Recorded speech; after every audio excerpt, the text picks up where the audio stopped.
Blog Talk Radio.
Good morning, everybody, and welcome to the Women of Golf. I'm your host, Ted Odorico, and normally joining alongside every Tuesday morning is, of course, none other than LPGA Professional Cindy Miller. But Cindy's off this week for a couple of reasons. She had a busy schedule here for the next couple of weeks, but also her daughter, Kelly, who has been on the show here earlier this year. She is a producer, of course, at the Golf Channel. Her and her husband just had a baby here just a few days ago, a little girl, as I understand it. So the Miller household, if you will, has been celebrating the birth of their first grandchild. So all well wishes, of course, going out to the Miller family. Congratulations. I'm not sure of the little one's name yet, so I will let Cindy do that when she comes back on the air in a couple of weeks. We're going to not have a show, of course, next week for observance of the Thanksgiving week, so I won't be doing a show here for the Women of Golf, nor will we, of course, be doing the regular Thursday night show for Golf Talk Live, which is the show that I host myself. That, of course, is going to fall right on Thanksgiving. So next week there won't be a show, but the week after, which will be the 1st of December, hard to believe we're going to be in December already, we'll be coming back here on the Women of Golf. And then a few days later on the Thursday, I'll be back on Golf Talk Live. So this will be the last show before Thanksgiving for Women of Golf. And then, of course, Thursday night I'll be doing Golf Talk Live here, which will be also the final show before we take a break for Thanksgiving. But obviously, Cindy will not be here until the 1st of December. So, again, congratulations to the Miller family, and particularly her daughter, Kelly, and her husband for the birth of their little one. So we're very excited for them, and congratulations once again. Let me just remind everybody, of course, we are live every Tuesday mornings from 9 to 10 a.m. Eastern Standard Time here on blogtalkradio.com. Quickest way to find us, of course, is go up to blogtalkradio.com and go up into the search key and type Women of Golf, and that will take you to the main page. And obviously, during the live broadcast, the current broadcast will always be at the top. But for some reason, if you're not able to join us during that time slot, not to worry. Just go to blogtalkradio.com/Women of Golf, and you can scroll down on the page to the on-demand section and catch any of your favorite shows or any of the ones that you may have missed. Or if you want to listen to one that you've heard before, but maybe just want to familiarize with maybe some of the topics or some of the guests that we might have had that particular day. So you're welcome to do that. And also for those of you that frequent iTunes, if you go to itunes.com, search under podcasts and type in Women of Golf, that will also get you to the shows as well, so you can get them from itunes.com just as well. But again, thank you very much for joining us this Tuesday morning. Got a great show for you. Let me also just remind anybody that if you want to call in during the live broadcast and talk to either myself or obviously when Cindy's on, or any of the guests, you're welcome to do so. You're welcome to join us by calling area code 347-945-5855. and you can also email the show at womenofgolf@gmail.com. You can also reach out to Cindy or I. My email, of course, is ted.golftalklive@gmail.com. And Cindy, if you're interested in reaching out to Cindy, you can do so at cindy@cindymillergolf.com. She's obviously always looking to help new students out there.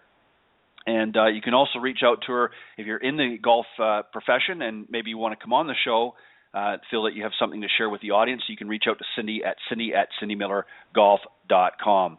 Got a great show, as I mentioned. Joining me here in just a few moments is Michele Trimarche. She's a PGA and LPGA Teaching Professional up at the Alpine Country Club in New Jersey, and she'll be joining me here in just a few moments. But on a very sad note, I also want to extend our deepest condolences to those, as obviously most of you that have been glued to your television sets here recently.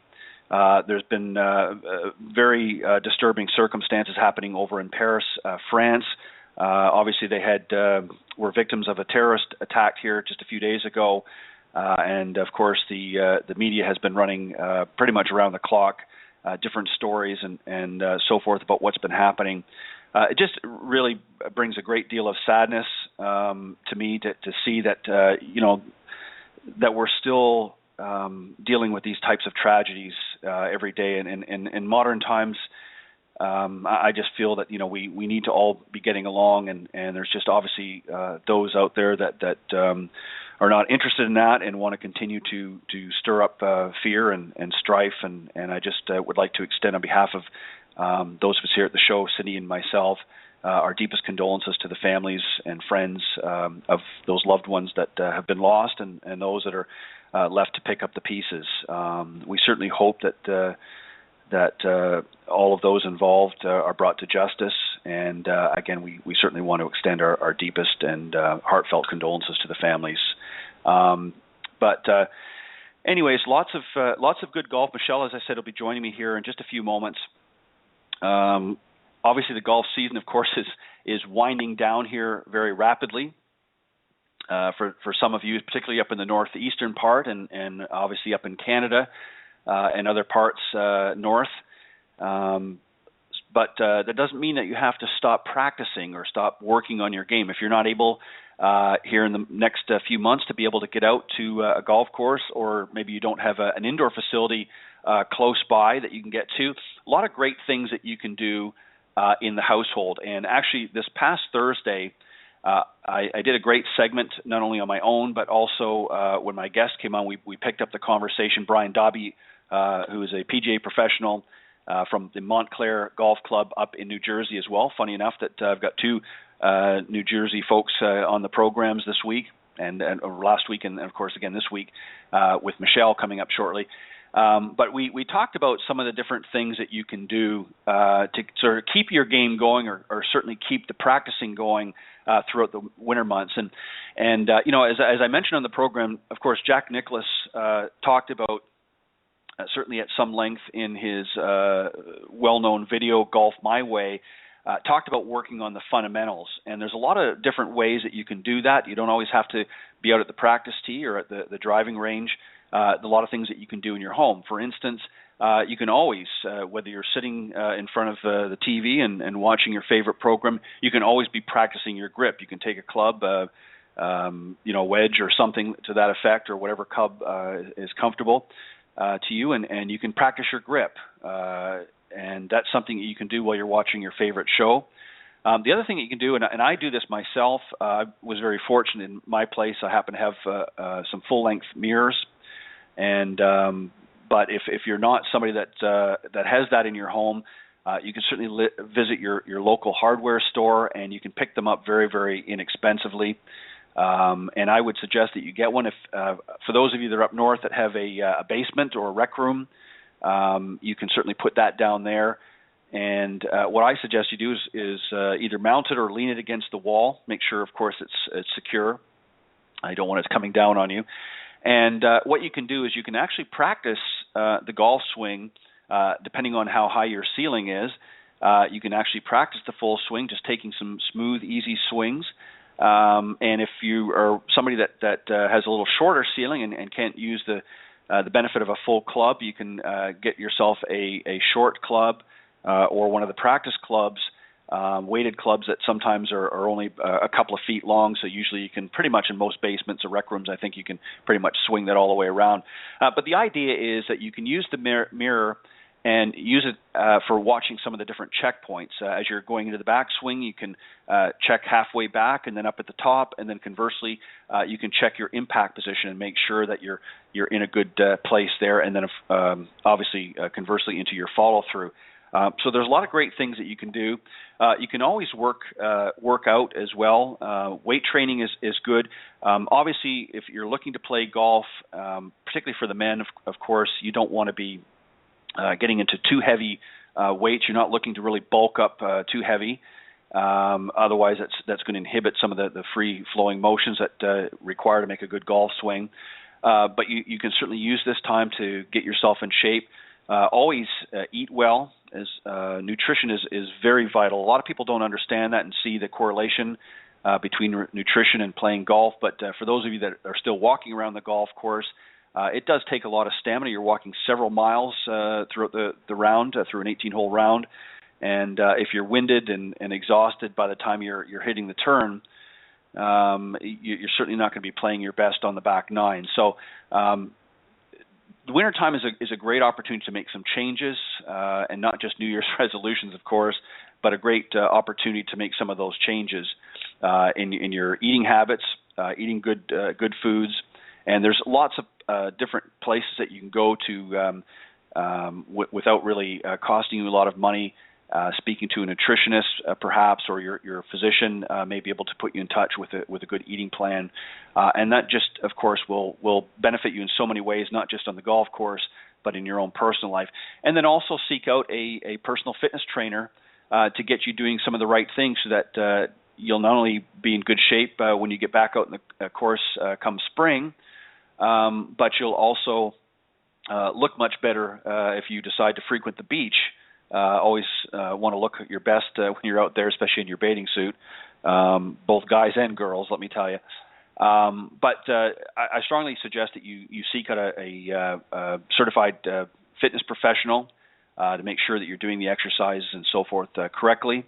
You don't want to just sort of go it on your own. Most of the health clubs that are out there do have obviously good fitness professionals, and seek them out and get them to help put together a good plan for you, and let them know that it's not just about getting into shape, but that you are somebody that's either playing golf on a regular basis, or maybe you're taking up golf and you want to maybe gravitate to exercises that would be sort of golf friendly. And again, what I mean by that is you don't want to be using or lifting heavy weights. That's one of the mistakes a lot of people get, and you're more susceptible to injury, which is certainly going to not help you in your golf game. And some of the things we're going to talk about a little bit more, of course, when Michele comes out, and you'll certainly understand why when I read out some of her accreditations. We'll talk a little bit about the fitness side of things and how to get ready as a beginner with some of the things that you need to do in preparation if you're first maybe just taking up the game of golf. So by all means, we'll get into that discussion a little bit more. We're also going to be, just to let you know as well, we're going to be winding down for the year here shortly after. As I mentioned, we're going to be on a break next week from both of the shows, but we'll be back first part of December. And the week of, I believe it is the 15th is the Tuesday and the 17th is the Thursday. Those will be the final shows for the Women of Golf and, of course, Golf Talk Live on the Thursday nights for the year. And then we'll be taking a short break, and we'll sort of rekindle the program, if you will, in January. I believe the 5th and 7th will be the first dates coming back after an extended break. And we hope that you will come back in the new year and tune in. But in the meantime, what you can do is, as I mentioned earlier, you can go to blogtalkradio.com /Women of Golf or /Golf Talk Live, and you can listen to the shows as they are all auto-recorded. They are, of course, live on the respective days. Tuesdays and Thursdays, but you can go and listen to the archived versions if you weren't able to join us live. And there's plenty of shows in both categories to listen to. So by all means, I invite you to do that. As I mentioned, I'm going to be joined this morning by my special guest, Michele Trimarche, and I see that she is here. So what I'm going to do is just do a quick introduction, and then I'm going to bring her on the show. Michele Trimarche, of course, is both a PGA and LPGA Teaching Professional at the Alpine Country Club in New Jersey.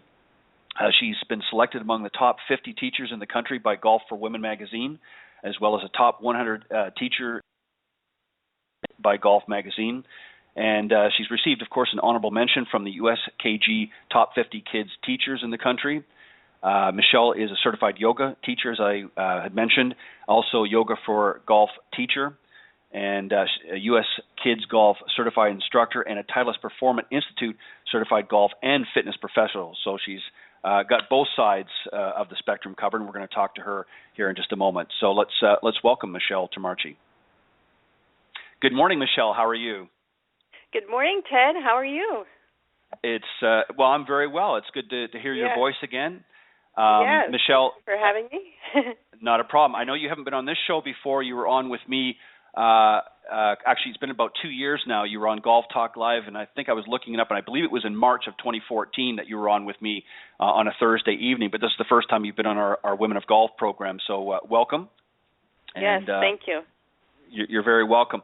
And unfortunately, Cindy is not going to be with us today. Cindy is off, and I don't know if you had a chance to listen to the introduction of the show this morning, but Cindy and the rest of the Miller family welcomed their first granddaughter into the world. Nice. Her daughter Kelly, who is a producer at the Golf Channel, just had her first child, as I understand it. So Cindy's off celebrating with Kelly and the new little baby. And I don't know what the name is yet, so we'll have to ask Cindy when she comes on in a couple of weeks. Right. But anyways, it's just you and I this morning. Okay, and, well, congratulations. Yeah, so I'm sure she's very excited about that. Michele, I wanted to start off maybe talking a little bit. I was just before you came on, I was mentioning about sort of beginning golfers and those that really are not familiar with the game. So why don't you just start off by talking about some of the things that a new beginner is going to be faced with, and then we'll get into some more specific points as we develop. But obviously, somebody that's taking this up for the first time, it's a new activity for them, and for some, it's obviously a little bit overwhelming. But maybe you can pick up the conversation and just talk about some of the things that they may be faced with. Okay. It can be intimidating and overwhelming for beginners to come in, especially. It's been such a male-dominant sport that I believe it's important for them to start out right into welcoming them, into the club or into a public facility. So the first thing, I always say to find instruction first. Try not to do it alone or to try to get advice from maybe your husband or friends. Right. Just because I think learning, the first thing that you get as far as instruction goes is probably going to be the one that sticks with you forever. So if you're not getting the proper basics and fundamentals right from the start, you're going to incur a lot of bad habits, and which is going to be difficult later on to be able to have a good, sound, fundamental game. So, Right, and the interesting thing, too, I just wanted to make a quick note just to show you, particularly since obviously this is geared towards women, an interesting fact that you supplied me with from the National Golf Foundation, that out of 2 million beginning golfers here in the United States, that 40% of them are female. That's a pretty big number, and it's definitely something that the golf industry needs to closely pay attention to. I didn't realize it was quite as high as that, and that's actually, in fact, I'm surprised really that it's not higher at this point, because I know a lot of women that are getting into the game now, but that's still a very impressive number. Yes, and I think the most important thing is to keep them in, because a lot of them are leaving just because for many reasons. Right.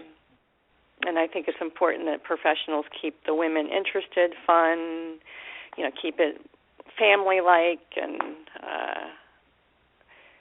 because it is a difficult game.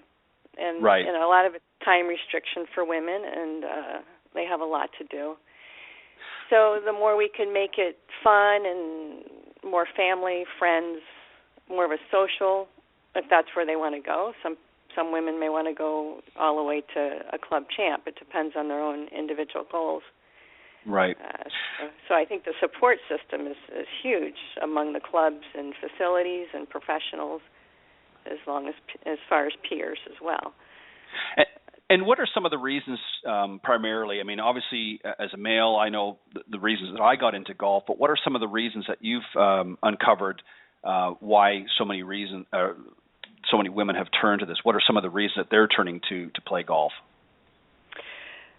A lot of it would be, a leisure activity, fitness. They can walk on the course, so they can get out in the nature and fresh air, and then maybe their friends and family are getting involved. I see a lot of husbands that want their wives to participate because their kids may be with me.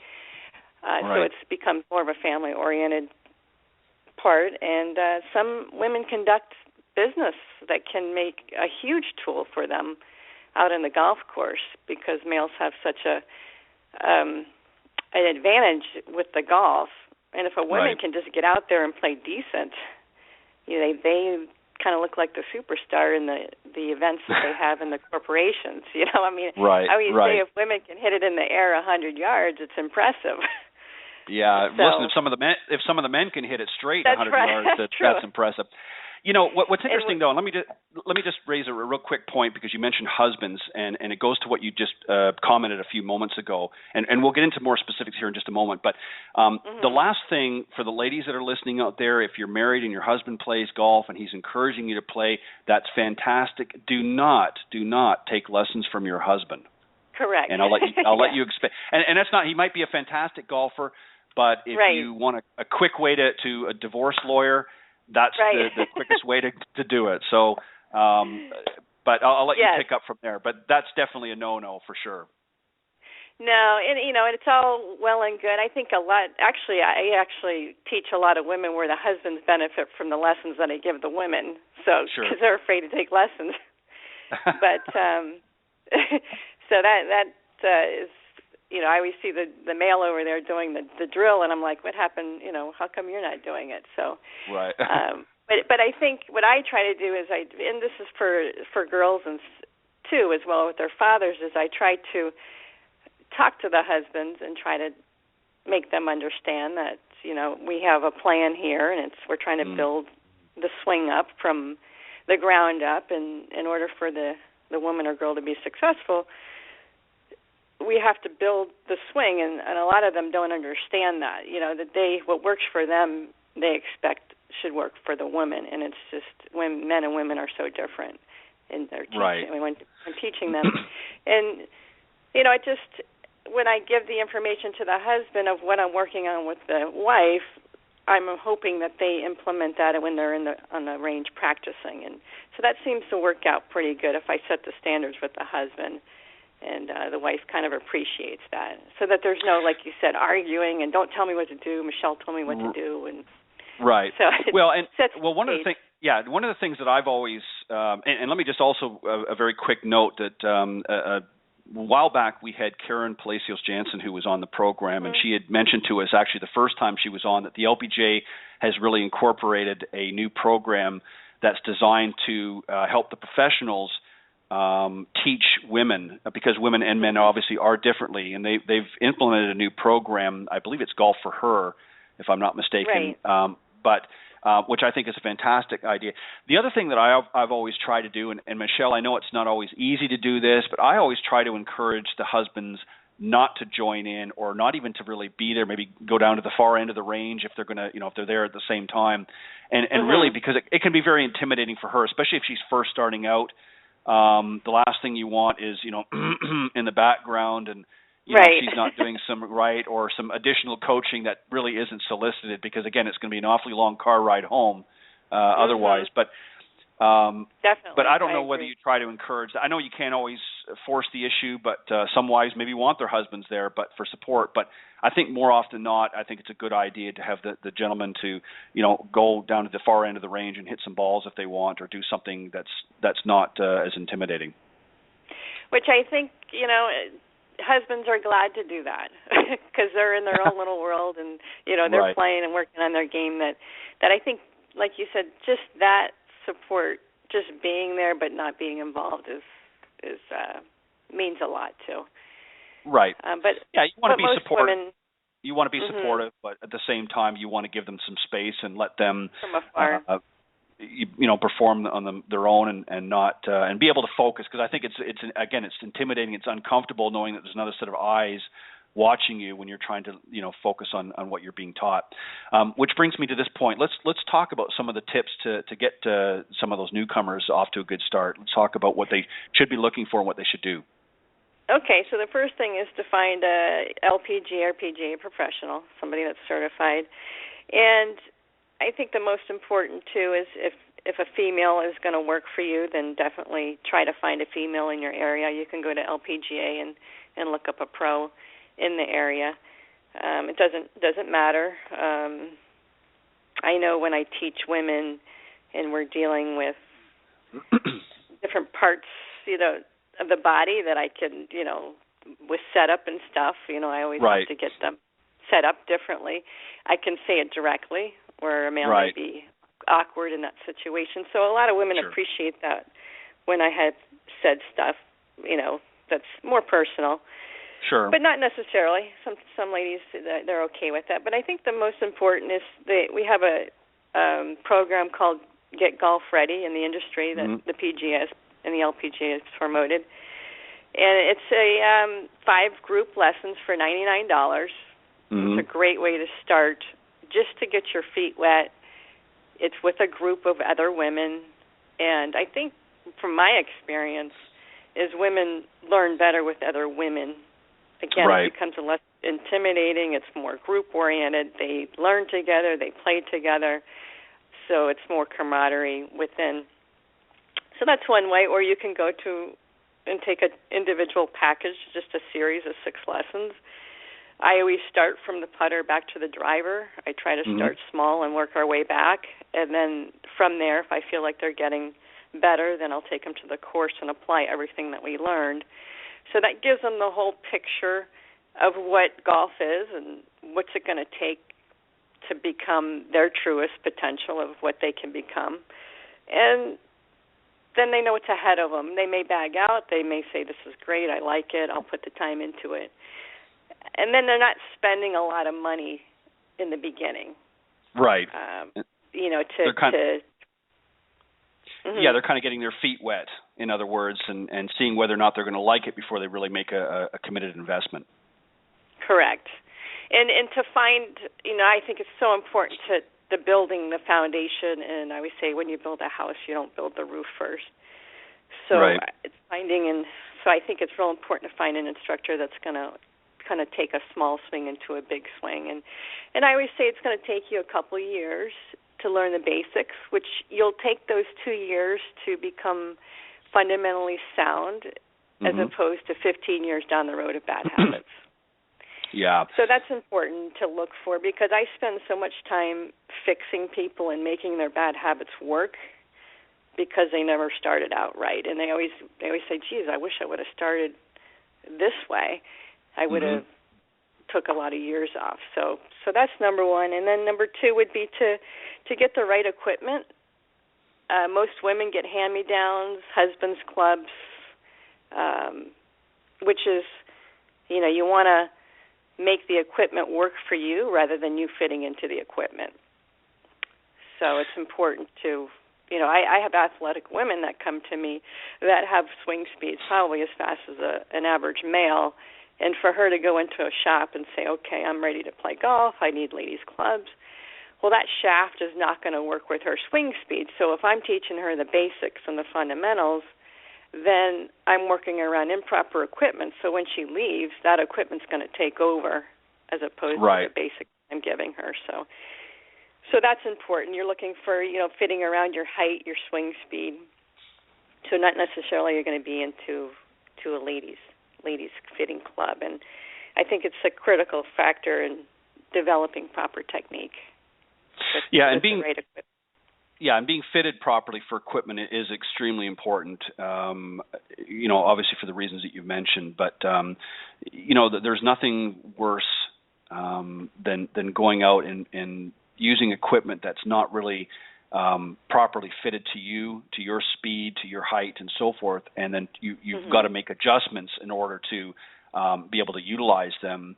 And it's amazing, when you talk to people afterwards when they have been properly fitted, and they say, well, I used my husband's an old set of club my husband had, or whatever the case may be, and they just can't believe the difference in how the club feels, and that's so important. Really, right. Feel is a big issue. When you're a kid, I remember Dad used to saw off an old club and have it, re-gripped and so forth for me. And, when you're just sort of first starting out as a toddler, it's a little bit different. But once you get a little bit older and you're, looking to be more serious, that's really when you need to be properly fitted. We've all talked about in this industry how golf really mimics life in so many ways. And I know you've got some life lessons here, some golf life lessons, if you will. The first one being, of course, building a strong foundation. Talk a little bit about that, and then we'll go through each of them here, and then you can kind of explain what you're referring to. Okay. The foundation is basically the patience. That's the lesson. Mm-hmm. And a lot of people just, because the game is so hard, they want it now and they want results now, and it's just not that kind of game. It's probably the hardest, I would say, hardest sport that anybody can pick up, just because there's so much involved. And I always kind of use the analogy of a tennis racket to a tennis ball. There's a big sweet spot, and there's more forgiveness there. But when you're dealing with a quarter-size sweet spot and a golf ball, and you're swinging 60 miles per hour, there has to be some connection there. So building the foundation, being patient, taking that 2 years of starting from the putter and getting the stroke and the feel, like you said, feel is real, and then building up to a chip, and then trying to get a little swing going, and then we go into the pitch shot, which becomes a half swing, and then we go into the full swing, and then we go on everybody's progress is different depending on the time that they put into it. A lot of people may be a little more athletic, maybe the coordination's a little better. I would say a lot of people that have, or the ladies that have handball sports, so tennis, softball, a little easier because they've had the sports, but that's not necessarily. I have ladies that have been in music and that I can gear towards maybe dancing. Mm-hmm. So you have to teach the student depending on their unique learning styles. Right. So, what you put in, is what you're going to get out, like anything. So patience is patience and learning, but in the end, it's, you've created something within yourself that becomes something that's rewarding within. Right, and the second lesson, of course, you've already touched on. Number 2 is, of course, starting with baby steps, and you talked about having really to start a 2-year plan to build those consistent fundamentals and a sound golf swing. And then the second part, of course, was finding the right fit, and that again, you talked about the equipment, purchasing, getting fitted properly, and purchasing the equipment that's right for you. But the third one here is interesting because this is one that you and I know like the back of our hand, but most people this word eludes them, and that is practice. Right. For some reason, they're under the impression that they can take a golf lesson and everything is cured and there's no work involved or practice involved in implementing some of those techniques and fundamentals that they're being taught. Explain first off really what practice is and how important it is that the students incorporate that into their routines. Yes, I always say the best practice is the one you show up for. Yeah. Yeah, that's true. So I always, use that analogy, and you always, practice makes prominent, perfect. It's what it does is, I always say, whatever the instructor is giving you, which is a drill, or even if it was your grip, you can sit in front of the TV and just take the club and just sit there and just keep gripping it, and pretty soon you become molded to the grip. So it doesn't take hours of practice. No. If you practice correctly for 15 minutes, it's better than practicing for an hour incorrectly. So when you're practicing, it's practicing maybe one little thing for 15 to a half hour, and that's it. Right. And then the next day you may come back and you may address something else, which is important to practice correctly rather than just scrape hit, and just beat balls. Yeah, and that's what a lot of people, especially the guys, do that, and of course the ladies that and that's why I said earlier, don't take lessons from your husband, because that's more often not, just from the men that I see, that's what they're doing. I do work with a lot of corporate people, and I say, they're always complaining because, I've got these meetings all the time and this, that, and the other. There's always an excuse. And I say, well, do you want to improve? Do you want to be a better player? Yes. Right. I said, then you're going to have to make adjustments. And, to your point, what you just talked about a moment ago, it doesn't take a long time. People think they've got to go and spend 2-3 hours every week at the driving range or the practice tee. And that's not the case. There's a lot of things, especially now, as you know, Michele, being up in the Northeast, that we're getting into some colder months. People are going indoors. Right. Some of them may not have access to a facility to go in and work out, some of their fundamentals of the game, but they can do it in their own house, whether it's in front of the television or so forth. But you have to practice with a purpose, and you can 15 minutes to a half an hour, even just a couple times a week. If you can't do it every day, a couple times, 3 times a week. Absolutely. We'll keep those fundamentals and those drills in your mind, even if you do that all winter long and can't get out to play. Yeah, it makes a huge difference. Even when in the gym and the fitness part that I teach, just even simple 2 or 3 exercises, just mimicking the golf swing, is probably better than hitting balls over and over and over again, because when the body's feeling it without the club or the range or the ball, it's less intimidating, it's less focusing on the ball, it's more on the feel of what the body's doing. So when you get out and you do hit the ball, you've already mimicked the motion of the swing, or like I said, molding your grip on the grip, your hands and stuff. So they did a study, the LPGA actually did a study on the college. They took 20 college students that did drills, body drills without the club, and then they took 20 girls that just were on the range on just hitting balls for a month. And, of course, the ones that didn't have the clubs in their hand, that was all body work and mimicking and feeling and drilling without the club, was more successful than the ones with the clubs in their hands. And because the ball gets in the way, the surroundings get in the way, it takes away all the feel of what you're trying to do. So definitely a great thing in the winter is just to work on the body, because that's your equipment. Right, and that's exactly important piece of your equipment. Right, and that's what I was talking about earlier on. About connecting with a certified fitness professional in the winter months, particularly for a couple of reasons, not just to help with your golf game, but also to look and feel better. Everybody's, I'm going to wait, and that'll be my New Year's resolution that doesn't happen, or it happens for a month, and then they just go away. But it's extremely important for everybody, but women as well, because I know that they're busy in other with children and careers and things like that. So their time is very precious. But there's a lot of good programs to be had. Yoga, I know, is a great one. I do a little bit. I'm certainly not as skilled at it as some people, but I do some, and there's definite benefits from it. And that's something, again, 15, 20 minutes a day. You don't have to get into some big... That's all you need. Right, that you can do.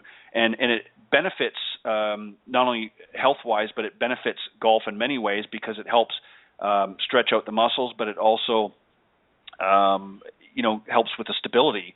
And the core.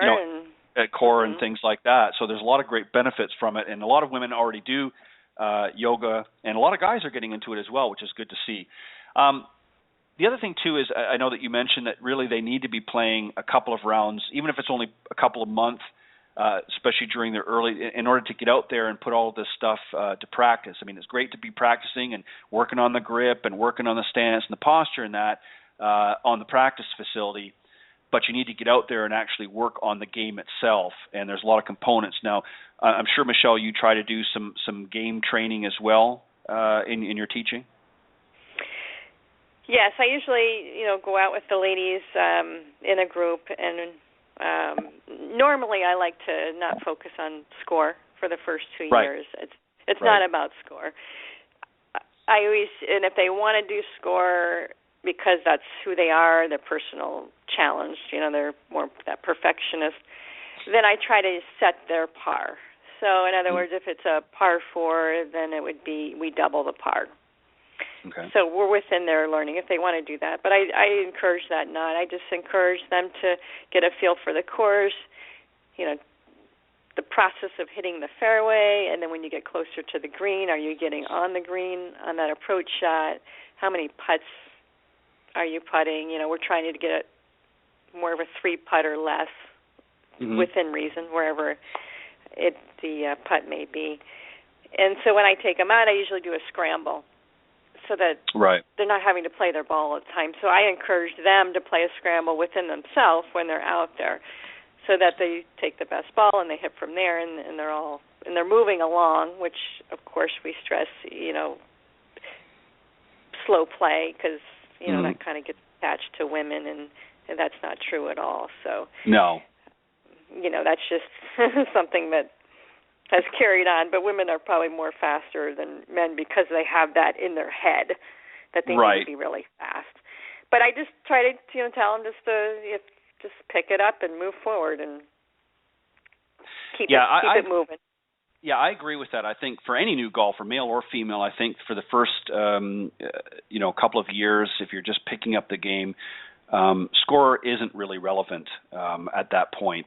Building some sound fundamentals. I would rather, I remember when my father was really who taught me. He was an extremely good player, and before I got into the teaching side of things, and I remember him saying to me, forget about, don't count the strokes, don't count the shots. We're just going to go out. We're going to work on the fundamentals, and that's exactly what he did. And I remember him telling me after, we had played for a little while, him finally one day and saying, okay, well, this is what you shot. I mean, he secretly was keeping track, but he wouldn't let me do it. And it was amazing because he would, and we're going to talk about this here in just a moment, but he would sort of keep a journal, if you will, of what I was doing in my progress.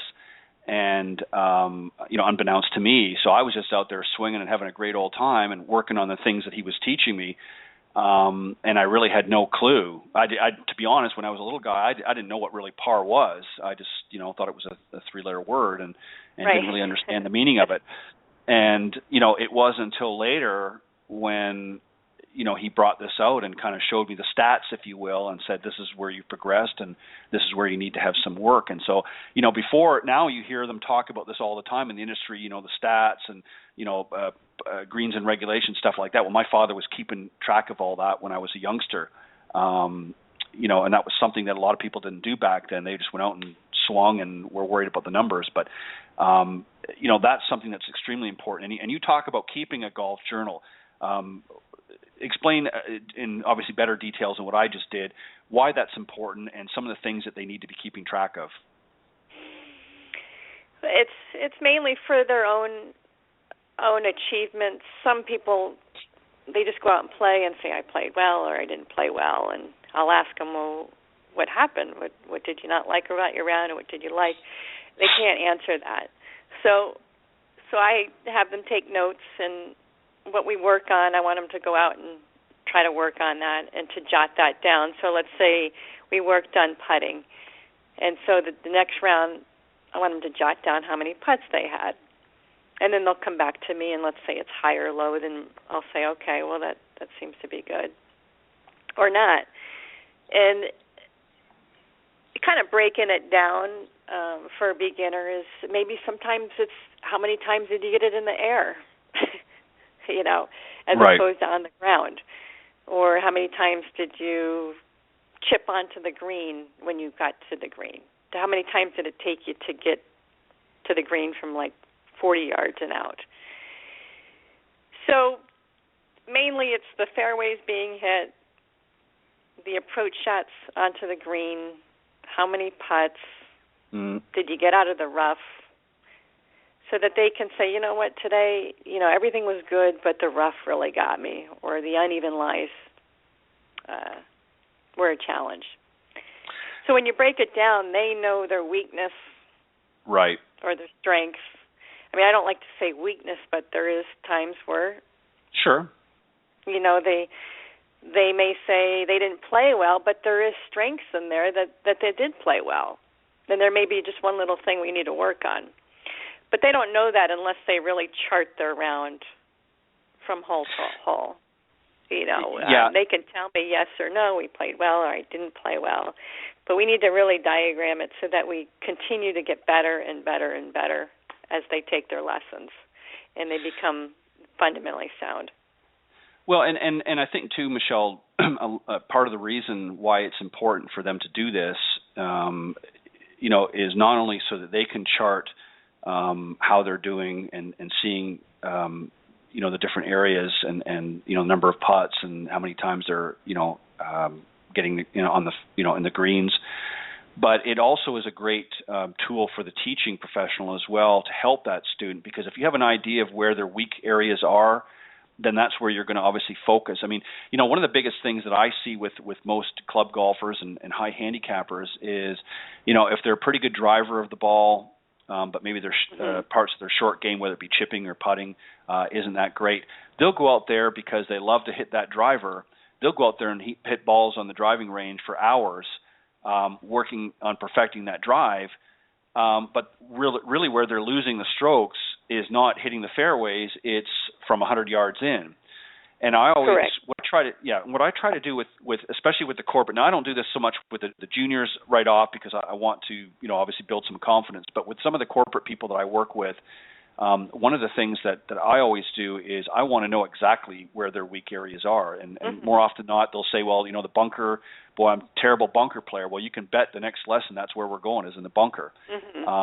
Because I want them, and you want them to address that fear, especially, if somebody says to me, well, I just fear the bunker.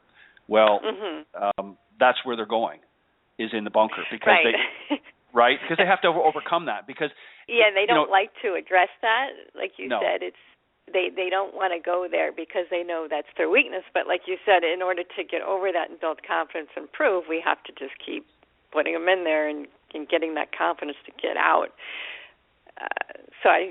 That's so important. I remember years ago, I had just a very quick story I'll share with you. I had a gentleman who was a CEO of his company, and most people, they say the number one fear that most people have is public speaking. And more often than not, his number two man or woman would be the one that would address the executives and meetings and things like that, because he just didn't feel comfortable speaking. And I said to him at the time, I said, if you address that area, if that's the only weak area, then you're pretty good. If every area is strong, but I said that's an area, then you need to practice. And so what I would do is before we would start our practice session, is I would have him write down a 200-word speech, and I would have him speak to me before we went out. I would have him read it to me, and I would, of course, have 2 or 3 other people that I knew that would be there, so there'd be a little group just to get him over that fear. And it was funny because the first couple times he didn't understand that, and then when I took him into the areas of his golf game, it made sense to him, because he said, "You're right. In the boardroom, I'm nervous. Having to give speeches or having to do this, or in front of the company. At certain times of the year, shareholder meetings." And on the golf course, he feared, certain other areas. But I had him address that, and I said, there's a reason for it. I said, if you don't address your fears, then you're continually going to keep making those same mistakes, and you're never going to improve. So ultimately, at the end of our time together, he was not only a much more effective speaker and was able to give speeches, but he was able to address the fears on the golf course as well. So it really, as you talked about earlier, golf life lessons, it really mimics life in so many ways. Yes, absolutely. I mean, it's like that old saying, golf is like life. No two rounds are the same, and no 2 days are the same in life. Right, exactly. But this is something, and women particularly for a long time have been at a disadvantage because, as you alluded to earlier, it has been for a long time, and you and we talked about this once before, has been a male-dominated sport for so long, and now more and more women are getting into it, and the doors are finally starting to open a little bit more. They still need to open even further, but we're making progress. And really, what I think needs to happen is there that fear of the unknown by women when it comes to golf. We need to chisel away at that, and women just need to sort of take that leap of faith and say, okay, you know what, I may suck at it, I may stink and may not be able to play very well, but I'm going to go out there and I'm going to seek a teaching professional in my area. I'm going to maybe, talk to some friends and say, if you've had some lessons, who did you take them from, and go and interview them a little bit and talk to them about it and say, this is what I'd like to do, and then put a game plan together. And once you get over that initial fear, and do it in a group if necessary, if that's more of your comfort zone, do it in a 2 or 3 other ladies coming with you. And that way you're not it's not a one-on-one, you're not as intimidated. But I think if you push through those fears, I think you're going to find that you'll be more successful in the long run. Yeah, and the beginning in anything is always the hardest in life and golf, but eventually it gets easier and easier, and you just can't give up. No. Because you're going to want to give up. You're going to want to say it's too hard, but if you can fight through it, like you said, fight through the fear, you'll just thank that you did something for yourself, you achieved something within, but you also made a family, now you can enjoy it with family and friends, and it just becomes another activity that you can enjoy in your life. Well, and so many, you're right, so many families now, that there's so many great opportunities with all of the different resorts and things out there that offer golf, and kids can get into it as well. Couples that maybe, the husband traditionally has gone, maybe he belongs to a club, but maybe would love for his wife to, other than just coming and having dinner in the clubhouse, would maybe like to get her involved. This is a great opportunity because there are so many avenues that women can take now that weren't really available to them, maybe 20 years ago. Yeah, and I always say going to like a movie or going to a sports event, there's no interaction with communication or family, but when you're on the golf course, it's 4 or 5 hours of communicating and just interaction and more quality time.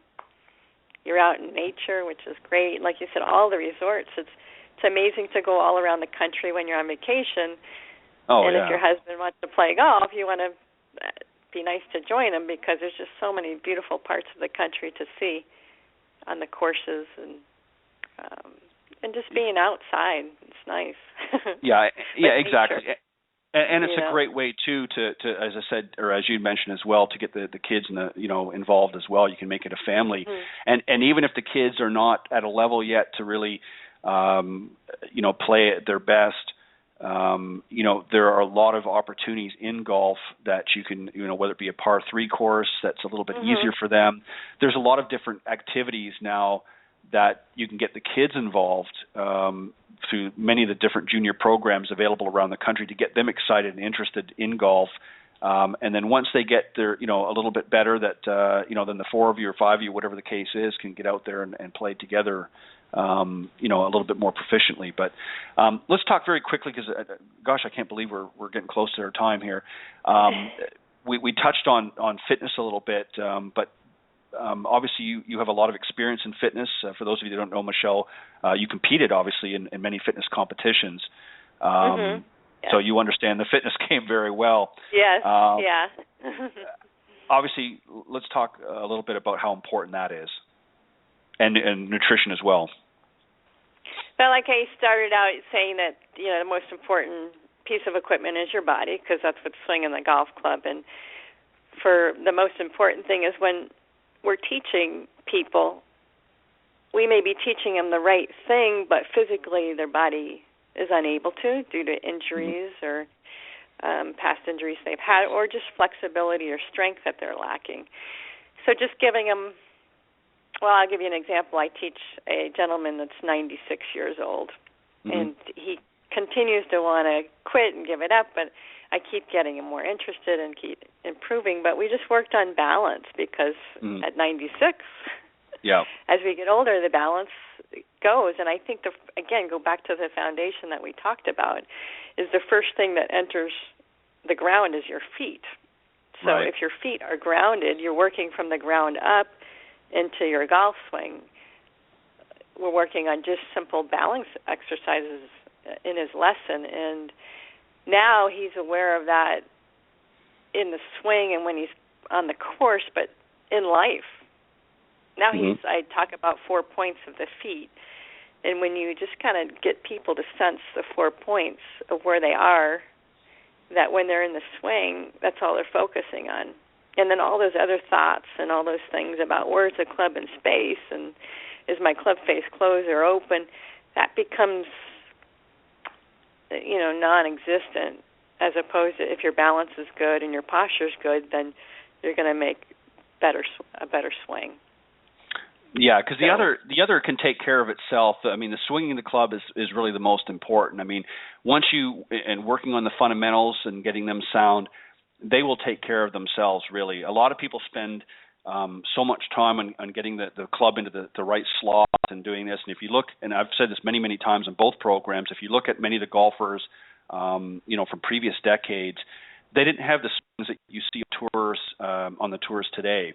Some of them were, looping it around. Some of them were bringing it a little more to the inside. But the fundamentals themselves, and they had very good balance. Even Nicklaus himself really didn't have a picture-perfect swing by today's standards. If you compared it to a Jordan Spieth or a Rory McIlroy, or some of the young ladies on the LPGA. But what you did see was they had very sound fundamentals and they had very good balance. You didn't see them fall off, off their feet very, very, very often, if at all. Right. So and that if they was did, why. They had, It was because they were on an uphill lie or something like that. Right, exactly. But you know what I'm saying? Or downhill, or right. But that's and when you see some of these golfers that are on the practice tee and they're on a perfectly flat lie, they've got perfect conditions, and they're falling all over the place because they don't have good balance. That really goes to your point. And you see that a lot. It's just if you can just get them just to sense, the four corners and the four balance points, all of a sudden it just was like, wow, okay. It's just, it heightens their senses and it fixes a lot. I always say you fix one cause, you fix 10 things. Right. And if the balance and the posture are good set at the beginning of the swing, and to maintain that throughout the swing is key. And just there's few exercises in the gym. In yoga we do balancing poses with a focal point where you're focusing on one spot when you're balancing. So you're connecting to, that would be your target, and then the balance would be the grounding. So that basically you're connecting the two.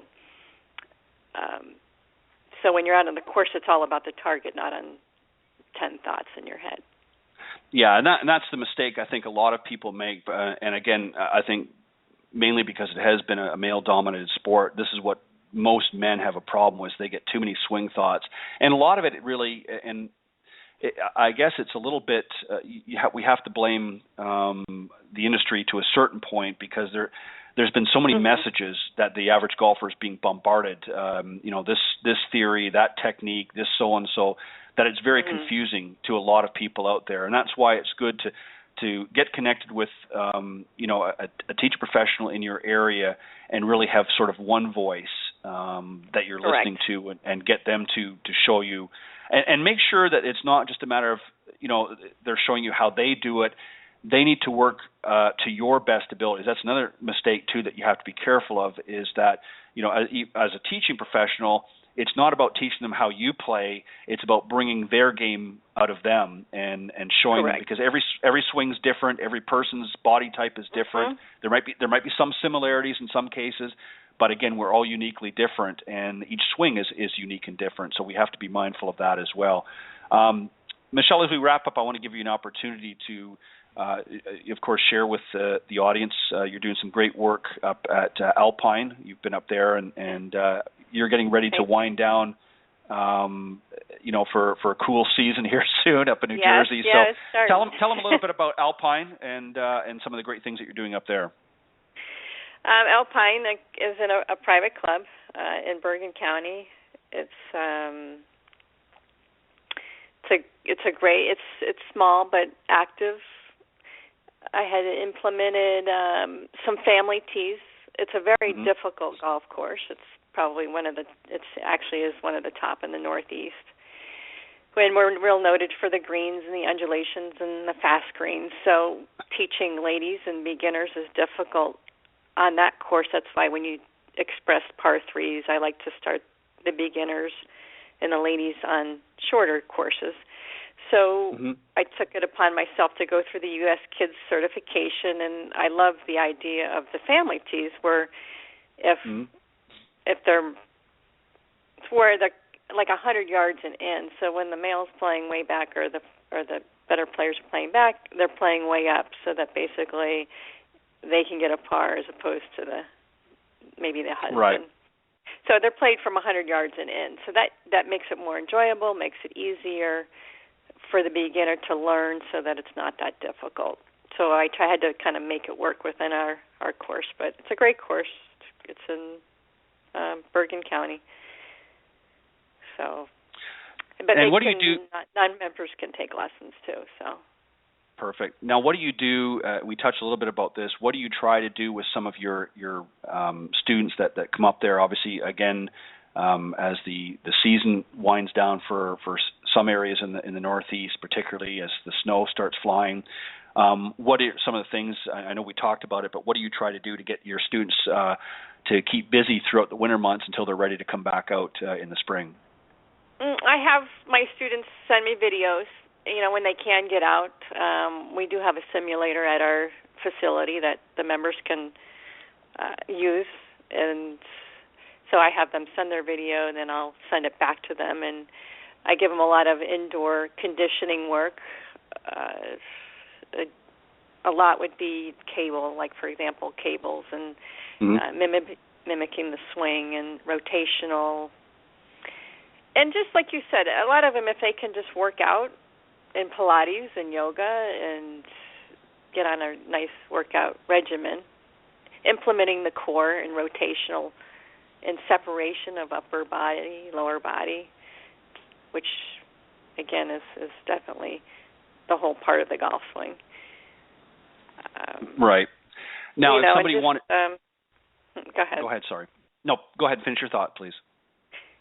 No, I was just saying it's basically just to keep involved as much as they can. But a lot of them will send me videos. They'll go to Florida, or they'll go, or maybe they're actually in Arizona or Florida, and they're not actually in New Jersey. They're constantly in communication with their swings, and so I'm constantly just keeping an eye on them so that they're not falling off. Yeah, and that's exactly, and it's so important. One of the worst things that can happen is if they just sort of become a couch potato for the winter, and then try to come back out in spring and figure that this great, these great rounds that they were experiencing in the late fall are just sort of, through some sort of osmosis, are going to be carried into the spring by doing nothing in between.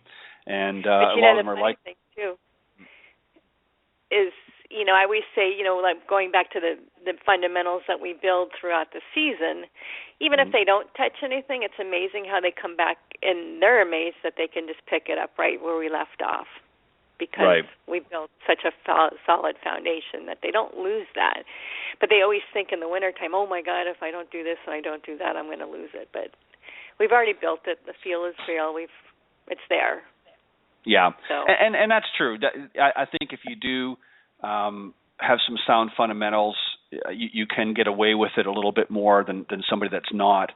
That certainly is true. Michele, if somebody wants to reach out to you, and maybe if they're interested, they're going to be in your area and or are in your area and would like to reach out and maybe have you help them with their game, is there a way that they can do that?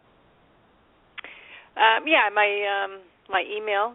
Do you want my email? Sure. Is that easier, or my phone number? Either one, whatever you want. You can do both. Okay, just It's Michele, Michele, at alpinecc.org. Perfect. Yeah. So for those of you listening, make sure that you email Michele if you're interested in learning more on how she can help you with your game. That's Michele with Michele at alpinecc.org. You can email her today, in fact, if you'd like. Michele, I want to thank you for coming on the show. It was good to talk with you again. It was interesting to share some of the different things that people need to be on the lookout for, especially for the beginners.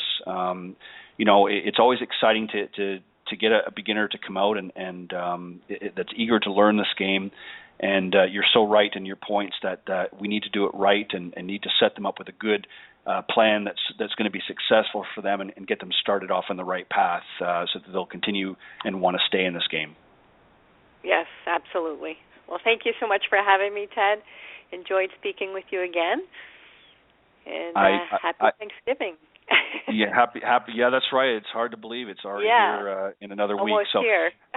Exactly. Michele, you're always welcome to come on either of the shows, and I'll get you on Golf Talk Live again here soon. Maybe in the new year we can come on and we can talk some more about some different areas of golf, but maybe get into even more depth about the fitness. But thank you very much for coming on the Women of Golf show and sharing with the ladies out here. Have a great day, and again, happy Thanksgiving to you as well. All right, bye-bye. Thank you so much. Okay, bye-bye. Bye. Okay, that was my special guest today, Michele Trimarche, who is a PGA, LPGA teaching professional at the Alpine Country Club in New Jersey. Again, if you want to reach out to Michele, I strongly urge that you do if you're up in her area. You can do so by emailing her at Michele, which is spelled Michele, at alpinecc.org. By all means, reach out to Michele. She would love to work with you. I want to thank all of the listeners of the show that tune into our program each and every week. We certainly enjoy not only having some interesting guests on the program and some players and so forth, but we enjoy you listeners from all around the world for tuning into the broadcast. And Cindy, as I said, will be off again next week, as will I, as an observance of the holiday, Thanksgiving. I'm sure we'll be stuffing ourselves, but we will be returning back on air December 1st here on the Women of Golf show. So on behalf of Cindy Miller and I, who is off enjoying her new little granddaughter, we want to thank you for tuning into the Women of Golf, and we will see you next time here at 9 a.m. Eastern on blogtalkradio.com's Women of Golf. Thank you, and God bless, and happy and safe holiday, everybody. Thank you.